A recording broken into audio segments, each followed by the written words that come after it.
मनसे अध्यक्ष राज ठाकरे आज ठाणे कोर्टामध्ये हजर झाले। 2008 सालच्या एका प्रकरणामध्ये राज ठाकरेंवर गुन्हा दाखल झालाय आणि याच प्रकरणावर आज सुनावणी झाली। विशेष म्हणजे राज ठाकरे हे आले, कोर्टामध्ये गेले आणि अवघ्या 2 मिनिटांमध्ये सुनावणी संपली सुद्धा। राज ठाकरे असे न्यायाधीशांना कोर्टामध्ये काय म्हणाले, 2008 सालचं हे प्रकरण नेमकं काय आहे आणि हे प्रकरण आता कुठलं वळण घेणार आहे, सगळं पाहूयात या व्हिडिओच्या माध्यमातून। लगेच व्हिडिओला सुरुवात करूया। नमस्कार, मी गौरी आणि तुम्ही पाहत आहात प्राइम टाइम महाराष्ट्र। सुरुवातीला एक महत्त्वाची आठवण, तुम्ही जर अजूनही आमचं चॅनेल सबस्क्राइब केलं नसेल तर ते जरूर करा। तर झालं असे की 2008 साली रेल्वे भरती दरम्यान कल्याण स्थानकावर उत्तर भारतीय उमेदवारांना मनसेच्या कार्यकर्त्यांनी मारहाण केली आणि रेल्वेचं मोठं नुकसान केलं। या हल्ल्याच्या प्रकरणामध्ये राज ठाकरेंवर गुन्हा दाखल झाला आणि याच प्रकरणी आज ठाणे न्यायालयामध्ये सुनावणी होती। या सुनावणीसाठी राज ठाकरे हे आज ठाणे न्यायालयामध्ये दाखल झाल्याचं पाहायला मिळालं। यावेळी ठाणे न्यायालयामध्ये नेमकं काय घडलं जाणून घेऊया आपण। आणि राज ठाकरे आणि अन्य आरोपींसह जेव्हा राज ठाकरे न्यायालयामध्ये दाखल झाले तेव्हा न्यायाधीश आणि त्यांच्यामध्ये नेमकं काय बोलणं झालं तेही पाहूया।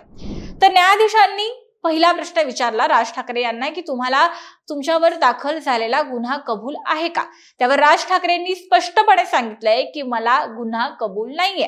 त्यावर न्यायाधीश म्हणाले की फक्त 1 महिन्यामध्ये हे प्रकरण संपून जाणार आहे, त्यामुळे तोवर तुम्ही सहकार्य करा। तर त्यावर राज ठाकरेंनी मी संपूर्ण सहकार्य या प्रकरणी करीन अशा पद्धतीची ग्वाही दिली आणि त्यानंतर 2 मिनिटातच ही सुनावणी संपली। राज ठाकरे कोर्टाबाहेर पडले सुद्धा। दरम्यान या सगळ्या प्रकरणी राज ठाकरेंचे वकील ओंकार राजूरकर यांनी सुद्धा आणखी माहिती दिली आहे। राजूरकर असं म्हणतात, तर राजूरकर यावेळी असं म्हणाले की पुढील तारीख अजूनही पडलेली नाहीये आणि थोड्या वेळाने ती तारीख जाहीर होईल। राज ठाकरे हे आज हजर झाले होते, मात्र त्यांना आता पुन्हा कोर्टामध्ये हजर राहण्याची काही गरज नाहीये। आज गुन्हा कबूल आहे की नाही असं कोर्टाकडून विचारण्यात आलं आणि त्यावेळी राज ठाकरेंनी आपल्यावर दाखल झालेला गुन्हा कबूल नसल्याचं स्पष्टपणे सांगितलंय। हे सुद्धा राजूरकर यांनी सांगितलं आणि त्यापुढे त्यांनी कोर्टात झालेला 2-4 वाक्याचा जो काही युक्तिवाद आहे तो सांगितला, जो आपण यापूर्वी ऐकलाच आहे। आता 2008 साली रेल्वे भरती दरम्यान कल्याण स्थानकावर उत्तर भारतीय उमेदवारांवर मनसेच्या कार्यकर्त्यांनी मारहाण केली। रेल्वेचं सुद्धा यामध्ये प्रचंड मोठं नुकसान झालं, ज्यामध्ये मराठी तरुणांच्या नोकऱ्या परप्रांतीयांनी हिरावल्या अशा पद्धतीचा आरोप होता आणि राज ठाकरेंनी यावेळी परप्रांतीयांना लक्ष्य केलं आणि त्यांच्यामध्ये हिंसाचाराला प्रोत्साहन देण्यात आलं, त्यांच्याकडून हिंसाचाराला प्रोत्साहन देण्यात आलं अशा पद्धतीचा आरोप त्यांच्यावर करण्यात आला। सदर प्रकरणी राज ठाकरे यांच्यासह 7 इतर मनसैनिकांवर सुद्धा गुन्हा दाखल आहे आणि त्यांना अटकही झाली होती, पण नंतर राज ठाकरे यांना या प्रकरणी दिलासा मिळाला।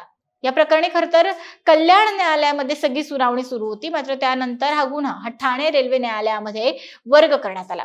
सुनावणी दरम्यान आरोपी न्यायालयामध्ये हजर राहत नाहीत म्हणून राज ठाकरे आणि त्यांचे जे काही अन्य मनसैनिक आहेत, जे सह आरोपी आहेत, त्यांच्यावर न्यायालयानं पहिल्यांदा समज देण्याचा प्रयत्न केला आणि त्यानंतर अटक वॉरंट सुद्धा दाखल झाला। मात्र आता राज ठाकरे यांच्या वकिलानं न्यायालयामध्ये अर्ज देऊन ते अटक वॉरंट सुद्धा रद्द केलेला आहे आणि राज ठाकरेंनी आज न्यायालयात हजर राहून आपली जी काही भूमिका आहे ती सुद्धा मांडलेली आहे। आपल्याला गुन्हा मान्य नाहीये आपल्यावर दाखल झाल्याचा, हे स्पष्टपणे राज ठाकरे यांनी न्यायाधीशांना सांगितलंय आणि त्यामुळे आता हे प्रकरण हे महिन्याभरामध्ये संपेल अशा पद्धतीचं सुद्धा विधान हे न्यायालयाकडून आलेलं पाहायला मिळतं। हे प्रकरण आता जवळपास त्यामुळे मिटल्यात किंवा संपल्यातच जमा असल्याचं म्हटलं जातंय, पण तुम्हाला या प्रकरणी नेमकं काय वाटतं? या प्रकरणाविषयीची तुमची मतं काय आहेत, प्रतिक्रिया काय आहेत? आज झालेल्या सुनावणीविषयी तुम्हाला काय वाटतं? सगळं आम्हाला कमेंट बॉक्समध्ये नक्की सांगा। व्हिडिओ महत्त्वाचा वाटला तर लाईक करायला विसरू नका। धन्यवाद।